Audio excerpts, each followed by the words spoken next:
कहाँ दिखेगा? ठीक है, देखिए पोटेंशियल एनर्जी से रिलेटेड यहाँ पर कितने स्टेटमेंट दिख रहे हैं पूरे में? गधेदास 3 दिख रहा होगा। देखिए ध्यान से कितने पार्ट में टूटा हुआ है। देखिए पोटेंशियल एनर्जी पहला लिखा हुआ है, potential energy is associated with configuration of the particles of the system provided internal force between them are conservative force. पहला तो ये हो गया। दूसरा पार्ट इसमें है, each configuration of the particles is characterized by an unique potential energy U। 2 statement हुआ। और तीसरा है, work done by internal conservative force is equal to decrease in potential energy. यहाँ पर 3 स्टेटमेंट यूज किया गया, तीनों को अच्छे से समझ लेते हैं। जब तीनों को अच्छे समझ लेंगे तो ये पूरा हमें क्लियर होगा कि इसका मतलब क्या है। क्लियर ना? चलिए पहला लेते हैं। इसमें पहला पॉइंट, पहला देखिए पढ़िए इसमें क्या क्या आपको अलग दिख रहा है जो थोड़ा समझने में दिक्कत हो रहा है। एक तो अलग दिख रहा है कॉन्फ़िगरेशन, जैसा जो वर्ड लिखा हुआ है कॉन्फ़िगरेशन मतलब क्या है। क्लियर ना? क्या लिखा है उसमें? अच्छा ये तो समझ में आ रहा होगा, ध्यान सुनना इधर इंपॉर्टेंट है। ये जो पॉइंट बता रहे हैं केवल 11th में यूज नहीं पड़ेगा, ये 12th में भी इलेक्ट्रोस्टैटिक जो पहला चैप्टर है वहां पर भी बिल्कुल यही सब लिखा जाएगा, बस वहां पे फोर्स के नाम बदल जाएंगे। यहाँ पर हम स्प्रिंग और एनर्जी के बारे में पढ़ेंगे और वहां पर हम इलेक्ट्रोस्टैटिक के बारे में पढ़ेंगे, लेकिन वहां भी डेफिनेशन यही काम आएगा। क्लियर? तो ये 11th दोनों जगह काम आने वाला है। क्या लिखा हुआ है? पहला तो लिखा हुआ है पोटेंशियल एनर्जी एसोसिएटेड है configuration of the particles of the system. अब कहीं ना कहीं फिर लास्ट में लिखा हुआ है इसी वाले स्टेटमेंट में कंजर्वेटिव फोर्स से। ये तो चौथे पॉइंट में लिखे थे हम। क्या लिखे थे कि पोटेंशियल एनर्जी ये एसोसिएटेड होता है कंजर्वेटिव फोर्स से, या कंजर्वेटिव फोर्स एसोसिएटेड होता है पोटेंशियल एनर्जी से। क्लियर? कॉन्फ़िगरेशन का मतलब क्या हुआ? जैसे मान लेते हैं कि 3 पार्टिकल रखा हुआ है ए बी सी, तो ये पार्टिकल ट्रायंगल के फॉर्म में है। तो ये अपना तीनों जिस अरेंजमेंट में रखे हुए हैं ये एक अपने आप में कॉन्फ़िगरेशन है। अब क्या किया कि ए वाले को यहां से उठा करके यहां पर रख दिया, तो यहां पर हो गया बी सी और यहां पर हो गया ए। अब यहाँ पर जो कॉन्फ़िगरेशन मतलब रखने का तरीका या कौन कहाँ पर है, कॉन्फ़िगरेशन का मतलब कौन कहाँ पर है। तो अभी ट्रायंगल के फॉर्म में था, अब इसको यहाँ से हटा करके यहाँ रख दिया, तो अब ये एक लाइन में हो गया। तो ये कॉन्फ़िगरेशन अलग है और ये कॉन्फ़िगरेशन अलग है, मतलब यहाँ पर अलग अलग पोजीशन में अलग तरीके से रखे हुए हैं और इस वाले में अलग अलग पोजीशन पर अलग तरीके से रखे हुए हैं। कॉन्फ़िगरेशन मतलब ये हुआ। पहली बात कॉन्फ़िगरेशन वर्ड क्लियर हो गया ना? कॉन्फ़िगरेशन मतलब कौन कहाँ पर कैसे कैसे रखा हुआ है पार्टिकल्स, उसको बोलते हैं कॉन्फ़िगरेशन। अब यहाँ पर देखते हैं potential energy associated with configuration of the particles of the system, configuration of the particles of the system provided internal forces क्योंकि यहाँ पे कई सारे फोर्सेज होंगे। कैसे? 9th में पढ़े होंगे 2 मास के बीच फोर्स लगता है जिसका फार्मूला होता है Gm1m2/r²। 2 पार्टिकल के बीच का फोर्स का फार्मूला अगर m1 और m2 है तो F इक्वल टू होता है Gm1m2/r²। तो यहाँ पर अगर देखा जाए अगर इनके पास कुछ ना कुछ मास होगा तो ये सभी पार्टिकल्स एक दूसरे के ऊपर फोर्स लगाते हैं। और ये अभी आपको ग्रेविटेशन वाले चैप्टर में पढ़ाया जाएगा जो कि भी आगे आएगा कि ये दोनों मिल करके इसको अपनी तरफ खींचते हैं, क्योंकि ये भी अपनी तरफ खींचता है, क्योंकि 2 मास हमेशा अट्रैक्ट, थोड़ा ये मतलब सर से ऊपर थोड़ा बहुत वैसे जाने तो नहीं देंगे इसमें, आपको अगर ध्यान से सुनेंगे तो चीजें क्लियर होगा। थोड़ा ये ग्रेविटेशन चैप्टर से भी मिक्स है जो आगे भी आने वाला है, लेकिन पूरा स्टेटमेंट हम बोलते जाएंगे। देखिए जैसे दो मास एक दूसरे को अट्रैक्ट करते हैं। क्लियर? तो अब यहाँ पर हम बेकार के यहाँ पर 3 एग्जाम्पल ले रहे हैं, 2 से ज़्यादा समझ में आएगा आपको। ये ज़्यादा कंफ्यूजन पैदा करेगा। क्यों? क्योंकि ये अपनी तरफ खींचेगा, ये अपनी तरफ खींचेगा, तो दोनों का रिजल्टेंट इधर से जाएगा। अगर यहाँ पर बात करें तो ये अपनी तरफ अट्रैक्ट करेगा, ये अपनी तरफ अट्रैक्ट करेगा, दोनों का रिजल्टेंट इधर जाएगा। थोड़ा ये कॉम्प्लिकेटेड हो रहा है, हम उसको 2 पार्टिकल से लेकर समझाते हैं। क्लियर? यहाँ से और समझ में आ जाएगा, इसको हम लोग हटाते हैं। क्लियर ना? देखिए, पार्टिकल ए और बी अभी मान लेते हैं किसी R1 पोजीशन पर है, और ये अब हम लोग बढ़ा करके ए और बी को थोड़ा और ज्यादा डिस्टेंस पर रख देते हैं, तो क्या ये कॉन्फ़िगरेशन सेम रहेगा या डिफरेंट रहेगा? अगर R1 से R2 पे चला गया तो मतलब कॉन्फ़िगरेशन बदल गया, क्योंकि अभी नजदीक में थे, अब जो है दूर हो गए, तो कॉन्फ़िगरेशन बदल गया। अब बताइए, क्या दोनों जो है एक दूसरे के ऊपर फोर्स लगाएंगे? जो भी फोर्स लगाएंगे F1 F1 सेम होगा, और अब सेम डिस्टेंस ना होकर के अब डिस्टेंस बढ़ गया, तो अब मान लेते हैं F2 F2 लगा रहे हैं। तो अगर इसको एक सिस्टम मान लें, सिस्टम,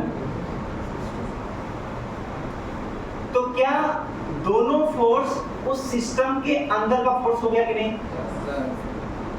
जैसे अगर इन दोनों को एक सिस्टम मान लें, तो ये दोनों फोर्स क्या हो गया? उसके अंदर का फोर्स हो गया, वो एक्सटर्नल फोर्स नहीं होगा। हाँ, ये अलग बात है कि केवल हम इसको देखेंगे तब ये फोर्स एक्सटर्नल होगा, केवल ए को देखेंगे तो ये F1 एक्सटर्नल फोर्स की तरह बिहेव करेगा। लेकिन जैसे ए और बी को एक सिस्टम मान लेंगे, तो इस सिस्टम के अंदर ही दोनों फोर्स लग रहे हैं, बाहर नहीं लग रहा है। तो यहाँ पर जो लिख रहा है, पोटेंशियल एनर्जी एसोसिएटेड विद, अच्छा ये भी ग्रेविटेशनल फोर्स जो है वो कंजर्वेटिव फोर्स है, Gm1 r², ये कुछ और नहीं बल्कि mg तो होता है। क्योंकि यहाँ पर जो ये अर्थ का मास हो गया, ये अर्थ का रेडियस हो गया, अर्थ का मास अर्थ का रेडियस, तो क्या ये पूरा पूरा g हो गया? अरे Gm/r², फार्मूला g का होता है, तो ये क्या हो गया? mg। तो जो ग्रेविटेशनल फोर्स होता है वो क्या होगा? कंजर्वेटिव फोर्स होगा। मतलब ये क्या है? कंजर्वेटिव फोर्स है। मतलब यहाँ पर जो दोनों फोर्स है वो क्या है? कंजर्वेटिव फोर्स है। तो देखिए यहाँ पर लिखा हुआ है, potential energy associated with configuration of the particles of the system, मतलब वही सिस्टम जिसको घेरे हुए हैं, provided internal forces between them, उनके बीच में, between them, internal force between them, उन दोनों के बीच में, are conservative force, जो इनके बीच में फोर्स लग रहा है वो क्या होना चाहिए? कंजर्वेटिव फोर्स होना चाहिए, तभी पोटेंशियल एनर्जी डिफाइन होगा। पता नहीं समझ में आया? 2 एग्जांपल है ना, आसान था इसलिए 2 पार्टिकल एग्जांपल लिए, 3 में ज्यादा कॉम्प्लिकेशन आ जाता।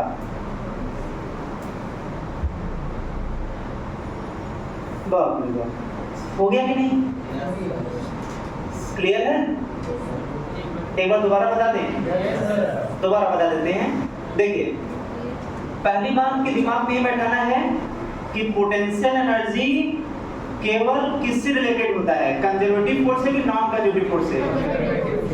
तो पोटेंशियल एनर्जी हमेशा एसोसिएटेड होता है या आता है केवल और केवल कंजर्वेटिव फोर्स से। ठीक है, तो पोटेंशियल एनर्जी होता क्या है? तो उसको डिफाइन किया गया है कि पोटेंशियल एनर्जी एसोसिएटेड मतलब आता है या जुड़ा हुआ है विद कॉन्फ़िगरेशन ऑफ, देखिए ये अलग कॉन्फ़िगरेशन है और ये डिस्टेंस बदल गया तो ये कॉन्फ़िगरेशन भी बदल गया।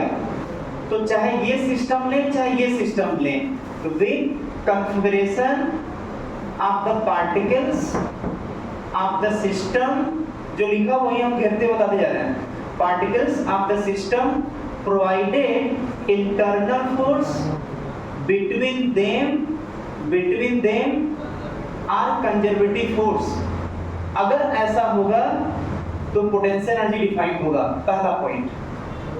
हम वहां पढ़ते जा रहे थे, यहाँ हम इशारे में बताते जा रहे थे क्या क्या कैसे कैसे है।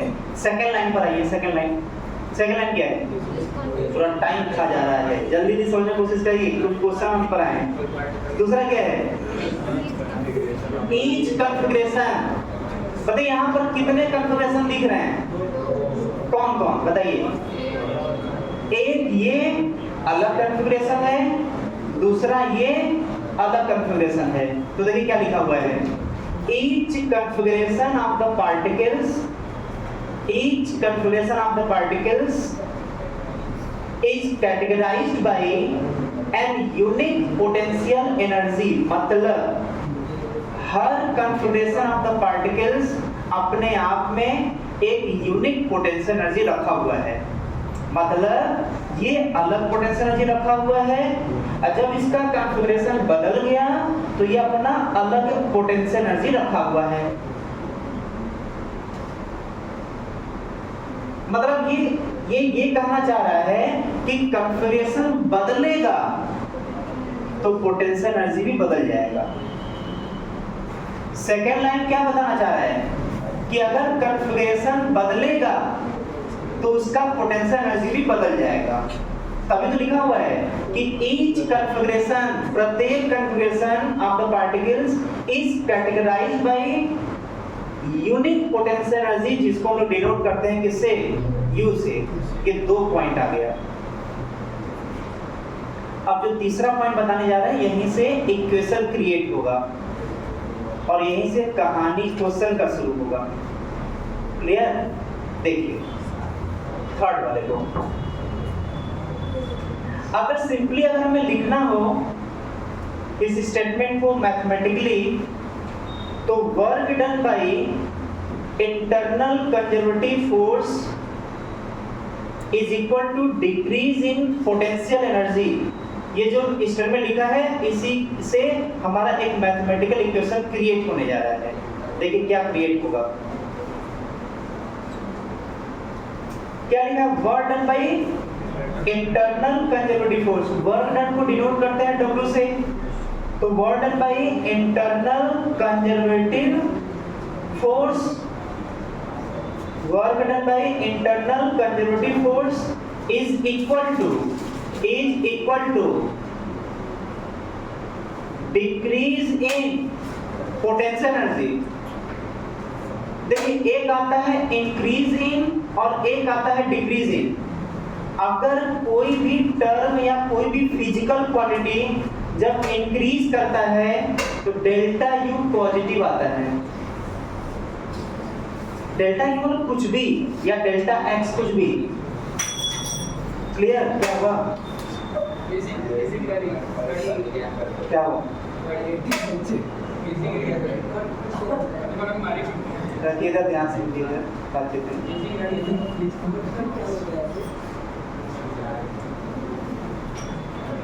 पता है कि गुस्सा है तो थप्पड़ कई थप्पड़ लगा देंगे, लेकिन बोलना जरूरी रहता है फालतू। अब हम क्या बोल रहे थे, जो डिक्रीज और इंक्रीज दो टर्म आता है, तो अगर चेंजिंग डिक्रीज कर रहा है, इसका मतलब कि डिक्रीज का मतलब माइनस आएगा, और चेंज इन जो है वो इंक्रीज होता है, तो इंक्रीज होने का मतलब कि वो पॉजिटिव चेंज आता है। क्लियर ना? तो यहाँ पर क्या लिखा हुआ है? यहाँ पर लिखा हुआ है डिक्रीज इन पोटेंशियल एनर्जी। अच्छा, पोटेंशियल एनर्जी को कैसे डिनोट करते हैं? यू से। पोटेंशियल एनर्जी कैसे डिनोट करते हैं? यू से। और डिक्रीज कर रहा है कि इंक्रीज कर रहा है? इसका मतलब कि माइनस डेल्टा यू, या इसको लिखने का एक और तरीका है, delta U is equal to minus work done by conservative force. Clear? अब ये हर जगह यूज पड़ेगा, चाहे 11th क्लास हो चाहे 12th क्लास हो। ये रिजल्ट केवल ग्रेविटेशनल फोर्स के लिए नहीं है, ये केवल एनजी के लिए नहीं है। चाहे जहां भी कंजर्वेटिव फोर्स आएगा वहां पर फार्मूला ही लगने वाला है चेंज इन पोटेंशियल एनर्जी निकालने के लिए। चेंज इन पोटेंशियल एनर्जी निकालने के लिए फार्मूला ही लगेगा। देखिए इसको बोलने का दो तरीका है। इसको बोलने का एक तरीका ये था जो लिखा हुआ है, एक तरीका जो बताने जा रहे हैं, और जो बताने जा रहे हैं बिल्कुल उसी स्टेटमेंट पर 2011 में शायद नीट में पूछा हुआ था, जब PIPMT हुआ करता था।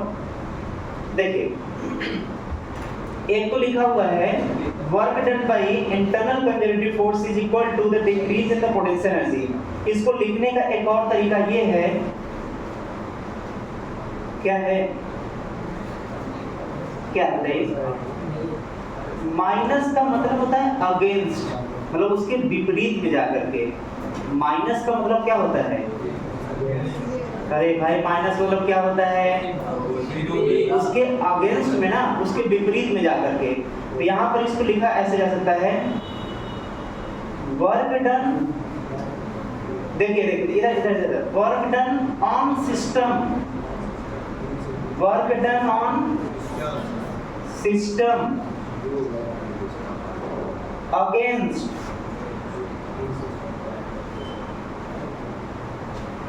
अगेंस्ट मतलब देखिए work done on system against, क्या बताइए, अगेंस्ट, अरे भाई अगेंस्ट किसके, इंटरनल, इंटरनल, ये क्या है, इंटरनल कंट्रीब्यूशन,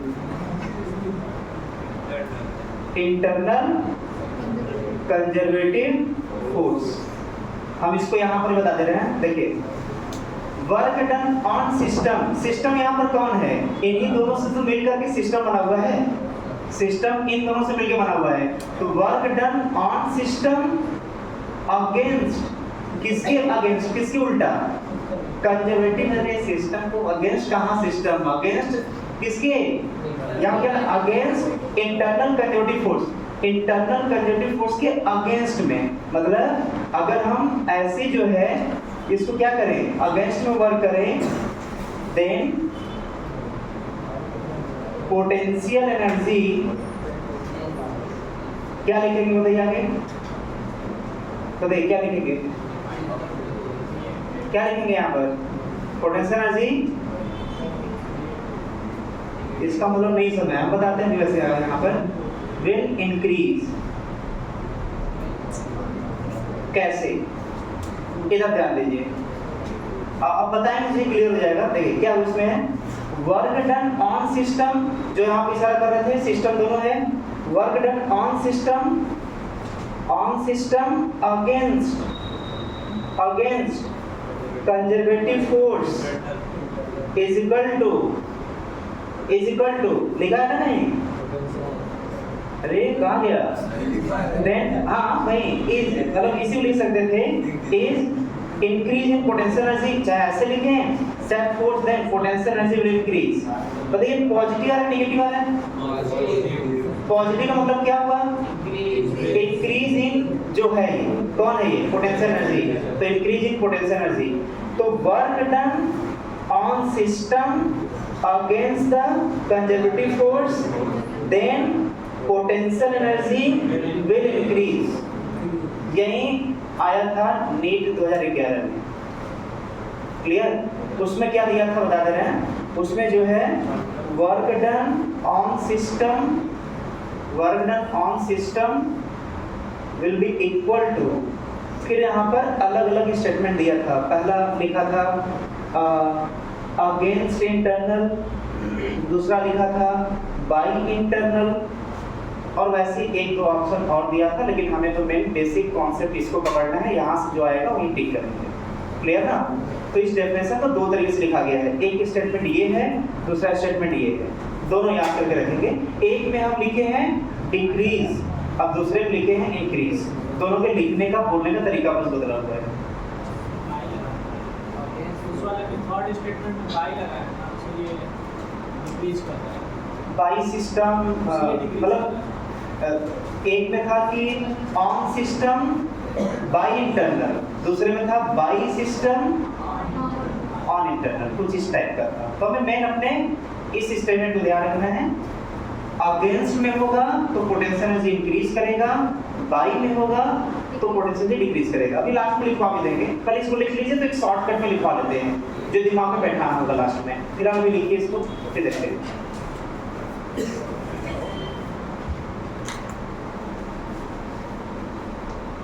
लास्ट में जो लिखवाएंगे बस उसी को दिमाग बैठा लीजिएगा, वही मेन है। फिलहाल अभी इसको लिख लीजिए, उसके बाद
ये फाइनली बस दो स्टेटमेंट याद रखना चाहिए बस।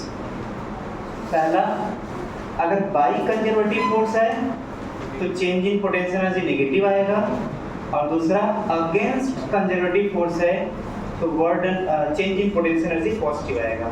अगर ये दोनों पॉइंट याद है तो जितना अभी तक एक्सप्लेन कर रहे थे उसका उतना याद करने की जरूरत नहीं है, उतना कंफ्यूज नहीं होने की जरूरत है। खाली दो पॉइंट याद है बस।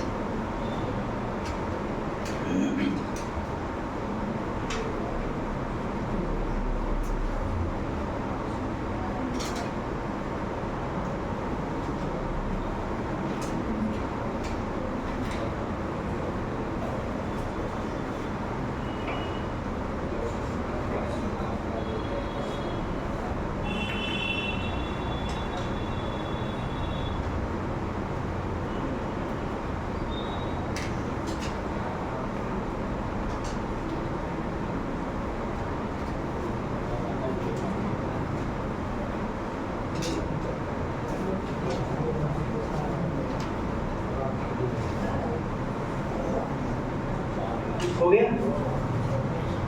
गया ना? देखिए इसमें जो अभी मैथमेटिकल जो बोले थे ना कि अभी जो मैथ्स क्रिएट होगा इसी को लेकर के आगे हम लोग न्यूमेरिकल वैल्यू पर आगे बढ़ेंगे, तो हम लोग इसी को लेकर के आगे बढ़ते हैं। पता है यहाँ पर क्या लिखा हुआ है? डेल्टा यू मतलब change in potential energy is equal to minus work by conservative force. अच्छा, अगर हम किसी स्मॉल डिस्प्लेसमेंट की बात करें, जैसे ये वर्क डन किसी स्मॉल डिस्प्लेसमेंट की बात करें, जैसे minus work done bye integration of force conservative into dr।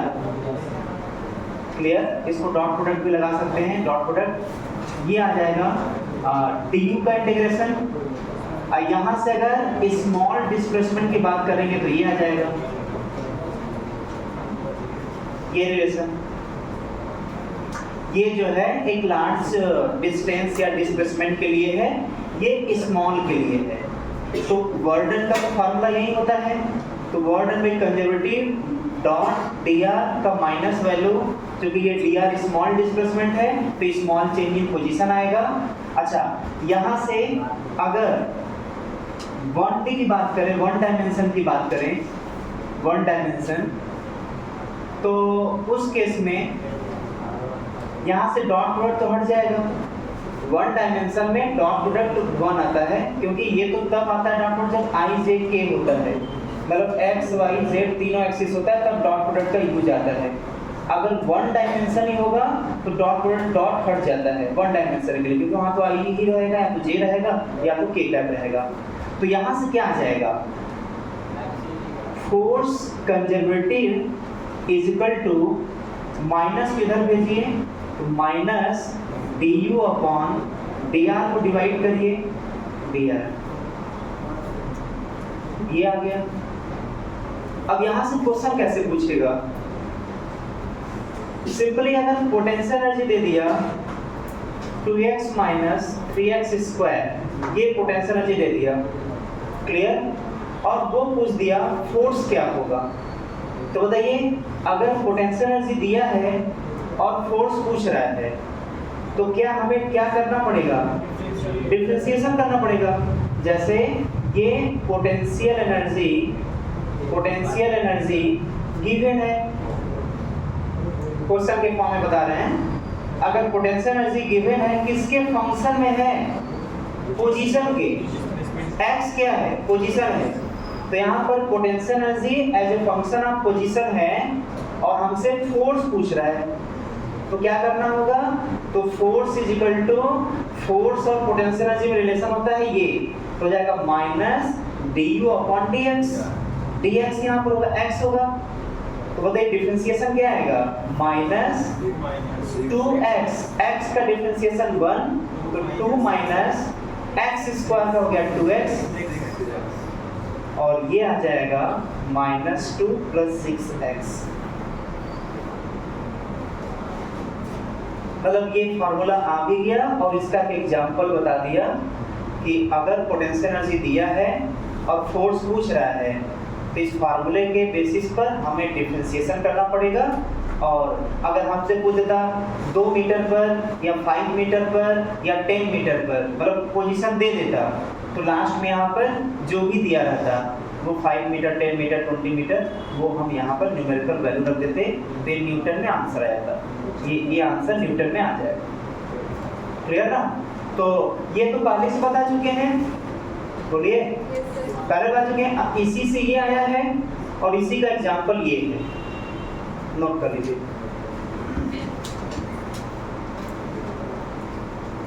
अभी तक का जो भी लेक्चर था सब थ्योरेटिकल था, थ्योरी टाइप का, अब ये सब न्यूमेरिकल आएगा, अब उसी से रिलेटेड।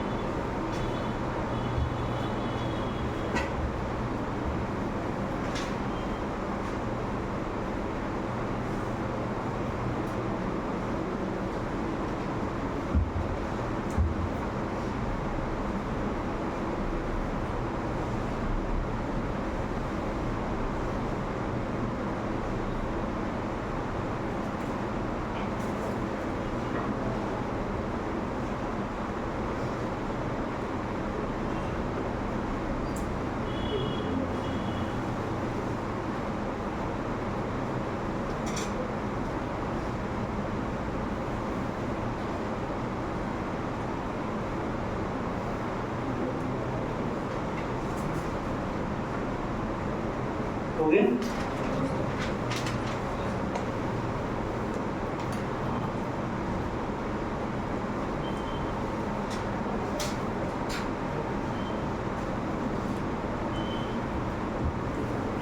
हो गया? आगे बढ़े हैं।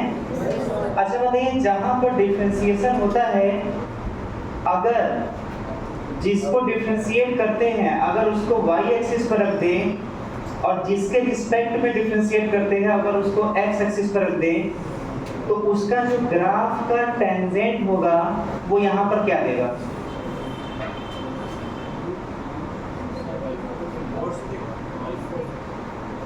बताइए, पोटेंशियल एनर्जी वर्सेस पोजीशन का स्लोप क्या देगा? गलत, फोर्स नहीं देगा, तो माइनस फोर्स देगा।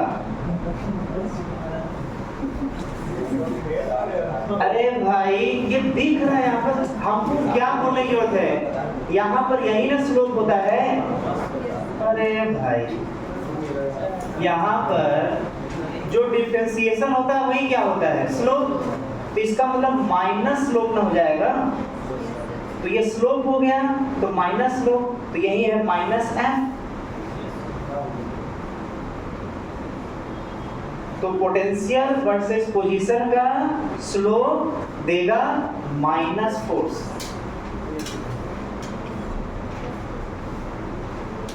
और जो लिखा है उसी को हम पढ़ दे रहे हैं, पढ़ना ही तो यहाँ पर है, और क्या करना है जो लिखा। ये तो काइनेमेटिक्स में भी आया था, न्यूटन्स लॉ में भी आया था, वर्क ऑन एनर्जी में भी आया था, नहीं आया था, नहीं आया था वर्क ऑन एनर्जी में, पहली बार आ रहा है।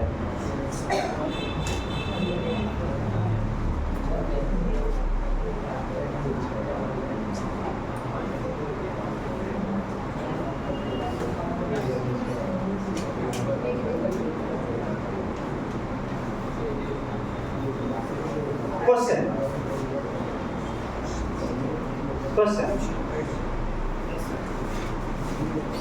A, B, C।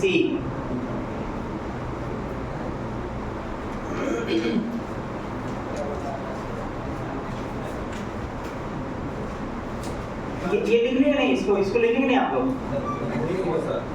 Minus gradient of potential energy, इधर माइनस ग्रेडियंट ऑफ, ग्रेडियंट को ही स्लोप बोलते हैं, नया कुछ बात बोलते हैं क्या, नया नाम आ गया क्या, ग्रेडियंट को बोलते हैं slope, minus slope of potential energy versus position is called force, minus slope of potential versus position is called force. ये स्टेटमेंट अगर देता है कि गिव्स, ये प्रश्न लिख करके बोलेंगे क्या देगा, तो बोलेंगे फोर्स देगा। मैथ की भाषा को अपने भाषा में पढ़ना सीखिए धीरे धीरे, ये मैथ का भाषा है, इसको अपने भाषा में पढ़ना है, यही ना बोलेंगे।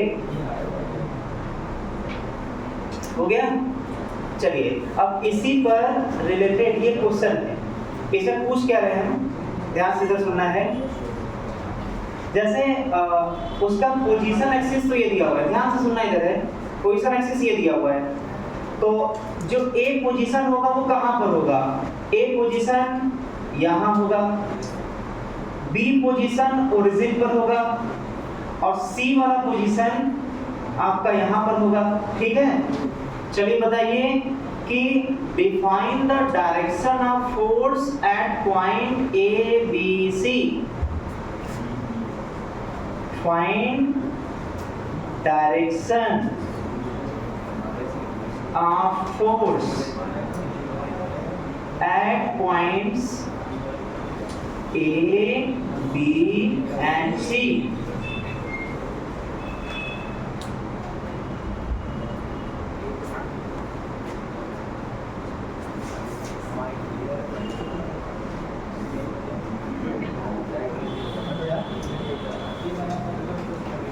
भाई आसान है, आ जाएगा। बताइए ए पर किधर आ रहा है, राइट आ रहा है, अच्छा, और सी पर आ गया ना। ऐसा करिए, सबसे पहला काम हाथ से स्लोप का डायरेक्शन देखिए कैसा आ रहा है, ए पर ऐसे आ रहा है क्या, ऐसे मतलब नेगेटिव स्लोप। अच्छा स्लोप नेगेटिव है, अब उसके पहले भी तो नेगेटिव है, अरे भाई ये नेगेटिव है, इसके पहले भी तो नेगेटिव है, तो नेगेटिव क्या हो गया, इसका मतलब फोर्स क्या आएगा, पॉजिटिव मतलब इधर, फेयर ना, ठीक है। बी पर बताइए, बी पर ना, बी पर बताइए, बी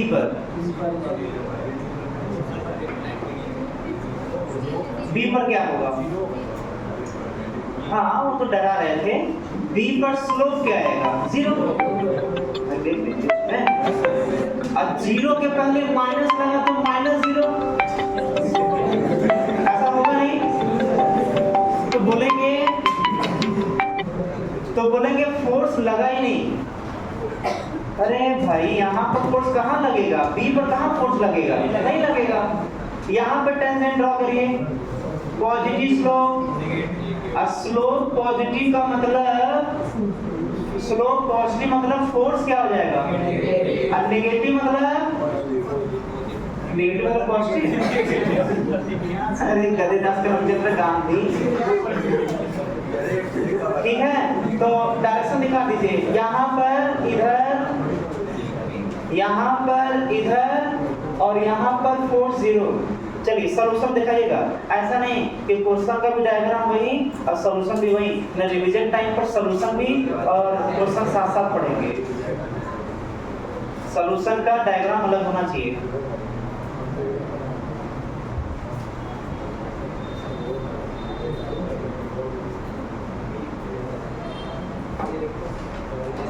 न्यूमेरिकल में कष्ट नहीं हो रहा है ना, सही है ना, कोई दिक्कत नहीं है ना, पूछ सकते हैं, ऐसी बात नहीं है। अगर जिसको नहीं समझ पूछ भी सकता है।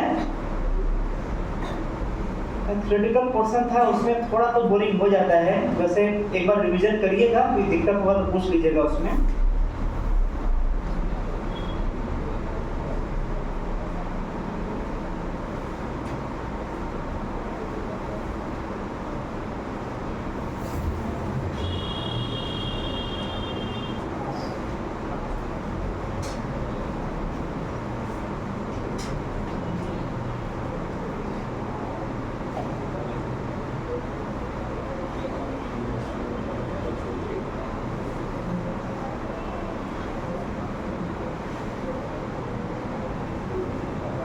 इस कहानी से एक और शिक्षा मिल रहा है,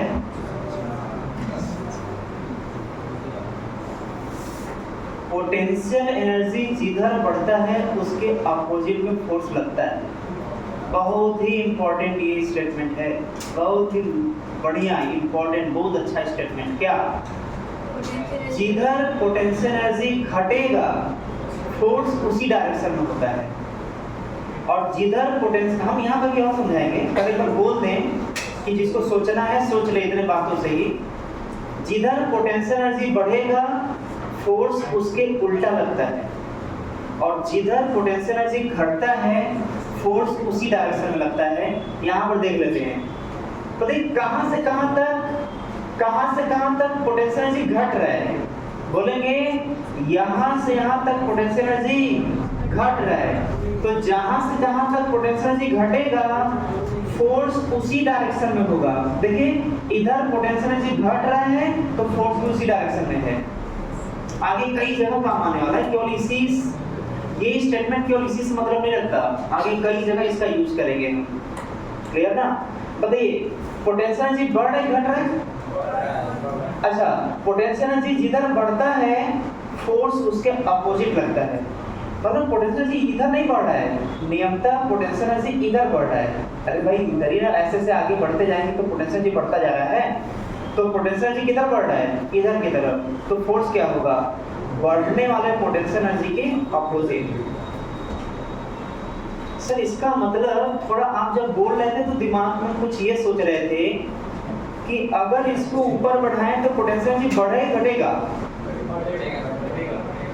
देखिए दिमाग में एक बात बैठाइए, जिधर पोटेंशियल एनर्जी बढ़ेगा फोर्स उसके उल्टा लगेगा, और जिधर पोटेंशियल एनर्जी घटेगा फोर्स उसके अपोजिट। नहीं गधेदास, हाथ करके नहीं बोलना है, वही तो बोलना है। पोटेंशियल एनर्जी जिधर बढ़ेगा फोर्स उसके उल्टा लगेगा। अच्छा, जब मार्कर को जब हम ऊपर उठा रहे थे तो mg किधर लग रहा था?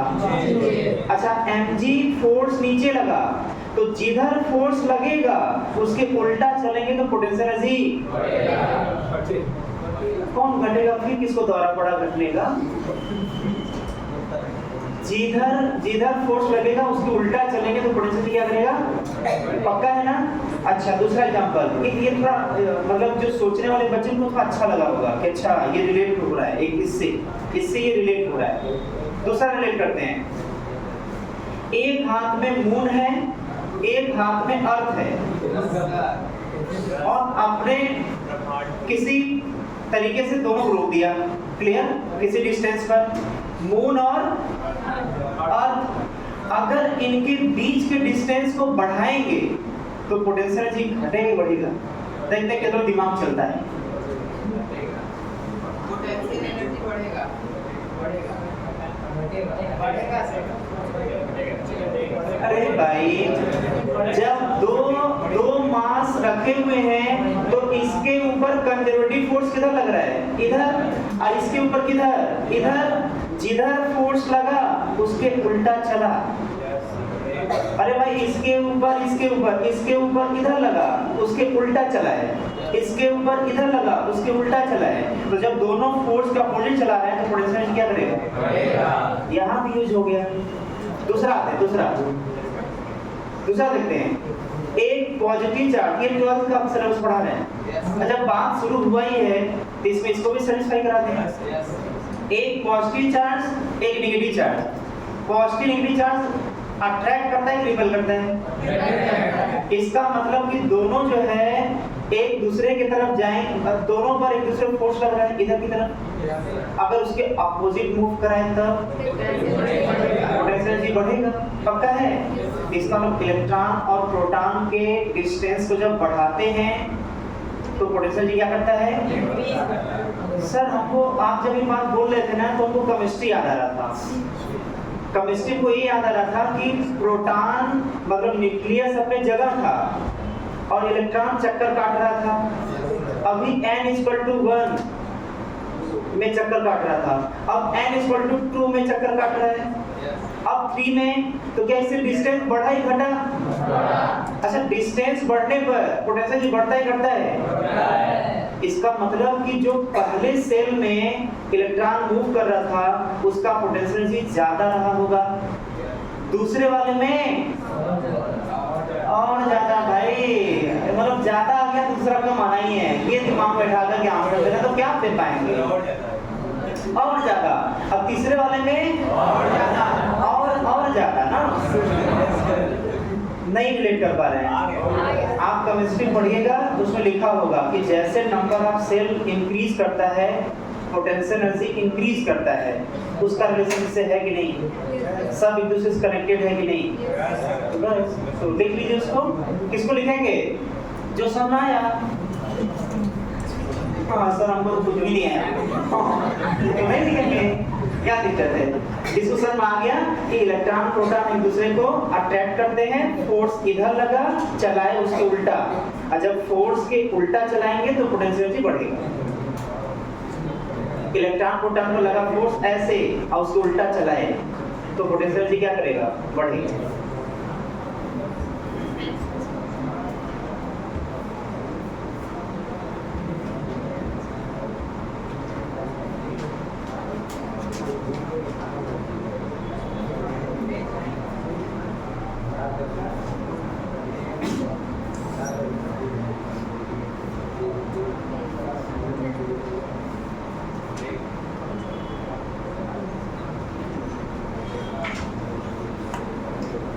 हो गया। अभी तो ध्यान देते हैं, एक एग्जांपल लेते हैं, और ये एग्जांपल जो है आगे कई सारे न्यूमेरिकल क्वेश्चन में यूज पढ़ने वाले हैं। देखिए यहाँ पर जो है एक ये अर्थ है, अर्थ, और इसके ऊपर कोई ब्लॉक रखा हुआ है, उसके सरफेस पर ब्लॉक रखा है। ध्यान से सुनना है। अच्छा यहाँ पर सरफेस ब्लॉक रखा है, ये अर्थ है, तो क्या ये ब्लॉक कोई और नहीं बल्कि मार्कर ही है क्या? ये मार्कर कहाँ पर है? अर्थ पर है। तो इसको हम इसकी तरह ट्रीट करेंगे और इसको अर्थ की तरह ट्रीट करते हैं। अब बताइए कि जब ये ब्लॉक कुछ हाइट पर चला जाएगा, मतलब अब दूसरा, ये फर्स्ट कॉन्फ़िगरेशन है, कॉन्फ़िगरेशन ये पहला है। बताइए ये जो कॉन्फ़िगरेशन है इसमें सिस्टम किसको मानेंगे, अकेले ब्लॉक को या अर्थ और ब्लॉक दोनों को? हाँ यहाँ पर अच्छा एक बात और बोले थे न्यूटन्स लॉ में, बहुत कुछ बोल चुके हैं, बस दिमाग में रखने की बात है। अगर ये 2 kg का ब्लॉक होता तो अर्थ इस 2 kg को कितने फोर्स से खींचता? 20 न्यूटन से। अच्छा जब अर्थ ब्लॉक को अपनी तरफ खींचा तो क्या ये छोड़ता? नहीं छोड़ता। ये भी अर्थ को अपनी तरफ कितने से खींचता? उतने ही, न्यूटन थर्ड लॉ से। इसीलिए जब मार्कर हमारे हाथ से छूटेगा तो ये नीचे की तरफ जाएगा। क्यों जाएगा? क्योंकि अर्थ इसको नीचे की तरफ खींच रहा है, तो क्या ये छोड़ेगा? नहीं, ये भी अर्थ को कितने से खींचेगा? 20 न्यूटन से। और अर्थ किधर आएगा? ऊपर की तरफ। मतलब ये नीचे गया और अर्थ ऊपर आया। महसूस हुआ अर्थ ऊपर आया? नहीं, किसको महसूस हुआ? यस सर बोल रहा है। तो हाँ इतना कम वो ऊपर डिस्प्लेस होता है कि पता नहीं चलता। ठीक है, तो अगर अकेले इस ब्लॉक पर लगने वाले फोर्स 20 को अगर इसको अकेले सिस्टम माने तो क्या 20 न्यूटन का फोर्स एक्सटर्नल होगा कि इंटरनल होगा? अगर इसको अकेले ब्लॉक सिस्टम माने तो जो mg लग रहा है 20 वो एक्सटर्नल है कि इंटरनल है? एक्सटर्नल है। लेकिन जैसे ही इसको और अर्थ को एक सिस्टम मान लेंगे तो इसके ऊपर 20 और उसके ऊपर 20 वो दोनों इस सिस्टम के अंदर का हो जाएगा। मतलब क्या हो जाएगा? इंटरनल। मतलब यहाँ पर लगने वाला जो फोर्स इसके ऊपर है और इसके ऊपर है, ये दोनों फोर्स इंटरनल फोर्स है। क्लियर? चलिए अब आगे बढ़ते हैं। अब कॉन्फ़िगरेशन चेंज करते हैं। अब इसका कॉन्फ़िगरेशन आ गया इससे कुछ हाइट पर, यहाँ पर। अब सुनना ध्यान से, हम लोग के सिलेबस में यहाँ पर वर्क पर एनर्जी मतलब इस चैप्टर में हम लोग के सिलेबस में जो हाइट है वो इसके रेडियस से बहुत बहुत बहुत कम है। वर्क पावर एनर्जी मतलब इस चैप्टर में H का वैल्यू R से बहुत कम है। मतलब अर्थ के इर्द गिर्द की बात कर रहे हैं, अर्थ से बहुत दूर जाकर की बात नहीं कर रहे हैं। ऐसा नहीं कि अर्थ से बहुत ऊपर चला गया और वहां पर जो बताने जा रहे हैं वो वैलिड होगा, वो वैलिड नहीं होगा। ठीक है, क्या बोले थे कि हर सिस्टम अपने पास एक यूनिक पोटेंशियल एनर्जी रखता है। ये कॉन्फ़िगरेशन अपने पास एक यूनिक पोटेंशियल एनर्जी रखेगा और ये सिस्टम क्योंकि ये यहां से ऊपर जा चुका है H हाइट, ये अपने पास एक अलग पोटेंशियल एनर्जी रखेगा। अब देखिए यहां पर सीखना क्या है, समझना क्या है कि जो सिस्टम अपने पास कोई यूनिक पोटेंशियल एनर्जी रखा है वो वैल्यू डिफाइन नहीं होता, वो वैल्यू अपने मन से कुछ भी लिया जा सकता है। समझना ध्यान से, उसका पहली बार में सुनना तो पचे ना, लेकिन बाद में धीरे धीरे आगे कुछ एग्जांपल लेंगे तो पचेगा। और ये बात हर जगह वैलिड है, 11th क्लास में, 12th क्लास में, हर जगह कोई भी टीचर पढ़ाएगा तो यही पॉइंट लेकर के आगे बढ़ेगा। मतलब हर कॉन्फ़िगरेशन अपने साथ एक यूनिक पोटेंशियल एनर्जी रखता है, लेकिन हम उस यूनिक पोटेंशियल एनर्जी को बता नहीं सकते, वैल्यू कह नहीं सकते कि कितना वैल्यू होगा। और ये भी अपने पास कुछ यूनिक वैल्यू रखा होगा जो डिफाइन नहीं है। तो सर डिफाइन क्या है? तो अभी तक हम जो पोटेंशियल एनर्जी का नाम ले रहे थे वो केवल हम पोटेंशियल एनर्जी का नाम ले रहे थे कि चेंज इन पोटेंशियल नाम ले रहे थे? अभी तक कॉपी में जितना भी लिखे हुए हैं आप वहां देखेंगे मैथमेटिकल डेफिनेशन में हर जगह चेंज इन पोटेंशियल एनर्जी लिखा गया है। मैथमेटिकल डेफिनेशन में क्या लिखा गया था? क्या लिखा गया था? Change in potential energy is equal to minus work done by conservative force. ध्यान सुनना, यहीं से एक पॉइंट आएगा, यहीं से एक रिजल्ट आएगा, फार्मूला भी आएगा। ये तो पच रहा होगा, ये तो पहले बता चुके हैं। Delta U is equal to क्या? माइनस वर्क डन बाय अच्छा, ये कुछ और नहीं बल्कि इन दोनों का डिफरेंस है। अरे भाई हाँ हाँ बोलते रहिए, अगर हाँ बोलने लग गए आप लोग तो सही है क्या? डेल्टा मतलब क्या होता है? डेल्टा मतलब होता है फाइनल माइनस, पक्का है ना? देखिए ये अकेले जनरेट नहीं होता है, ये अकेले एग्जिस्ट नहीं करता है, ये दोनों मिल करके एग्जिस्ट करते हैं। और ये जो दोनों मिल करके जो डिफरेंस एग्जिस्ट करता है वो किसके बराबर होता है? Minus work done by conservative force. पक्का है? ठीक है, यहाँ बताइए कितना होगा work done by conservative force? बताइए बताइए बताइए, दिमाग लगाइए, दिमाग लगाइए, दिमाग लगाइए।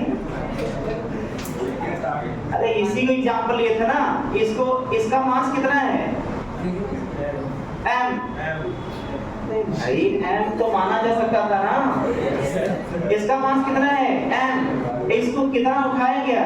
h। तो work done by conservative, conservative मतलब mg। बताइए वर्क डन बाई mg क्या होगा जब ऊपर उठाया गया?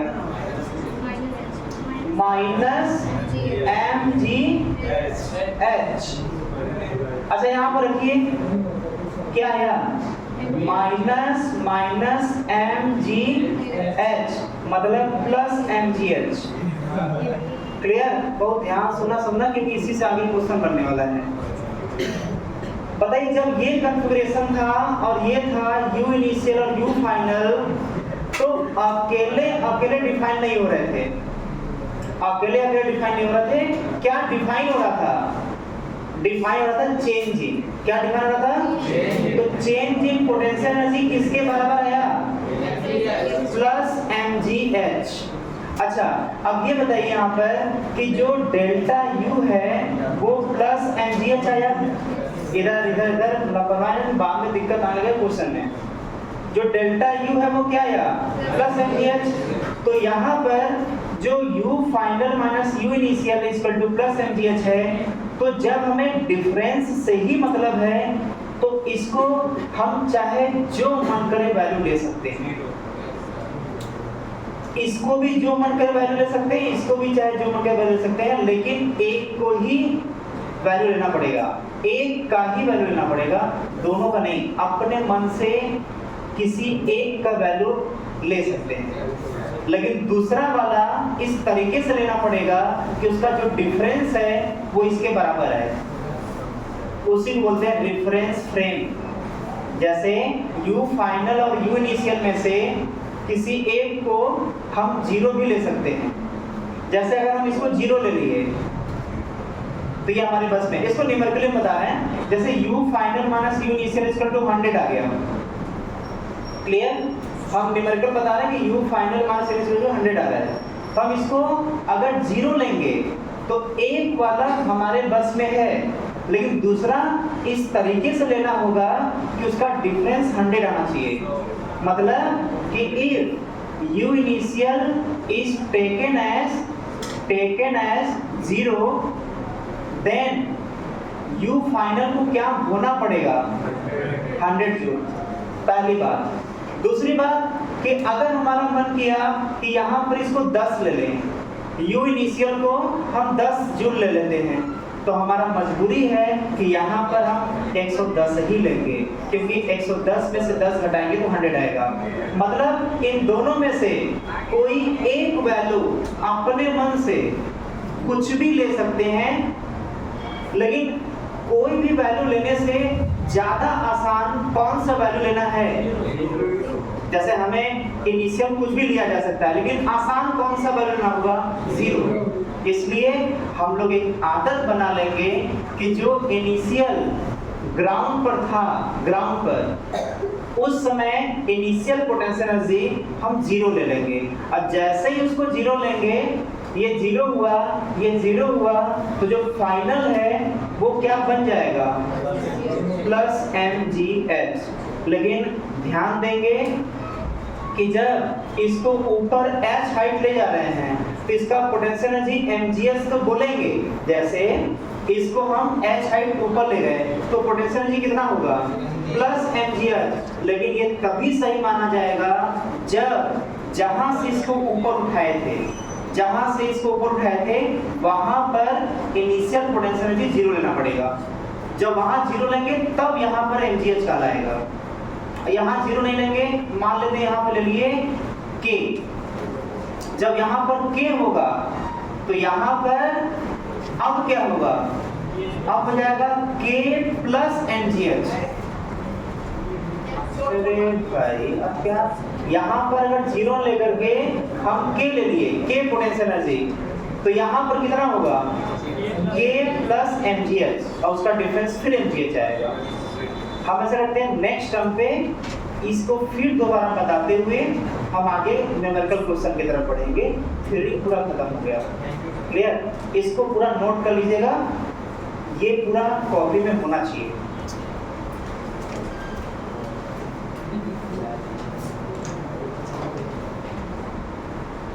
जैसे से सिस्टमैटिक समझाए हैं ना वैसे ही नोट करिएगा। ऐसा नहीं कि एक किनारे से दूसरे किनारे तक बस छाप दिए, नहीं तो भूल गए कहाँ सब समझा रहे थे।